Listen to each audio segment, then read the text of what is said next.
Good day, guys. Welcome back to this channel. So before we get started, if you have not subscribed, make sure you click on that subscribe button, like and share. So let's take a look at our goal for the next, which is for the 21.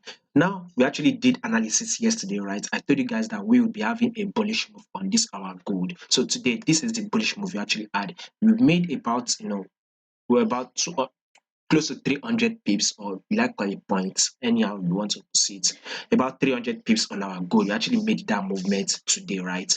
So we told you guys that this gold, we are still on a bullish move. So to be able to predict this price for the next day, right, first of all, we would want to see it with the trend. We would want to know what is the trend for this movement. That is the first question before we actually go ahead to consider taking a trade. What is the trend? So we clearly can see that this is an uptrend move. We clearly can see an higher highs and an higher lows. Secondly, I do tell you guys that your second question you want to ask yourself is that this moving average that we've added, which is a 10-period moving average, right? Is the price above the moving average, or is it below the moving average? So clearly we can see that the price is above our moving average. And I do tell you guys that anytime you see price being above the moving average, especially on the daily time frame, right, then we should consider going long, right, on this gold. So we clearly consider the price was above the moving average, so we actually made a bullish move.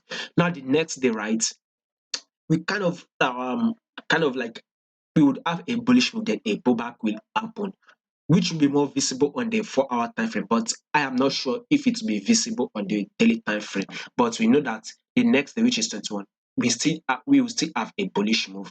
Reason is that there's this kind of like correlation between our index, or USD index or DXY, to our gold. Anytime there is a bullish move on our DXY or USD index, we tend to see a fall on our gold. And when there's a fall on our USD index or DXY, then gold tends to give us a bullish move.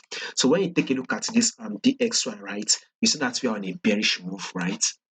So when you take a look at it, one of the reasons why we actually, another reason we had a bullish move on our gold for today was that our DXY or USD index actually dropped, right? So when you take a look at this as let's see it here as a drop, and we would consider this to be a pullback, then here comes a new lows, and here comes to it is decided to be a pullback, then a new lows that broke this previous lows, right? And here comes a pullback on DXY. Now we are expecting a new lows that will actually take out this previous lows. You can see that this lows here, you can see actually give us a pullback from here up, and now price is dropping. So we would want to see this DXY actually drop further down to take out this previous lows. That is to tell you that as this DXY or USD index will be dropping, then be expecting a further bullish move on this our gold, right? So the next day we would be expecting this gold to actually take out this huge candlestick wick here. There's also possibility that once price gets to this candlestick wick here, we would have a pullback, which should be visible on the 4-hour time frame. I said it before that a pullback will happen at this key level here, this huge candlestick wick you can see here, which will be more visible on the daily time frame. So now let's see it on the 4-hour time frame. Sorry, on the 4-hour time frame. So we would want to see this price for the next day take out this huge candlestick we can see here, right? So we would expect this price to take it out the next day. So we would now see this gold to be as an impulse move, right? And here will be considered to be a pullback, and here will be an impulse move. We will take a look at this as a pullback, right?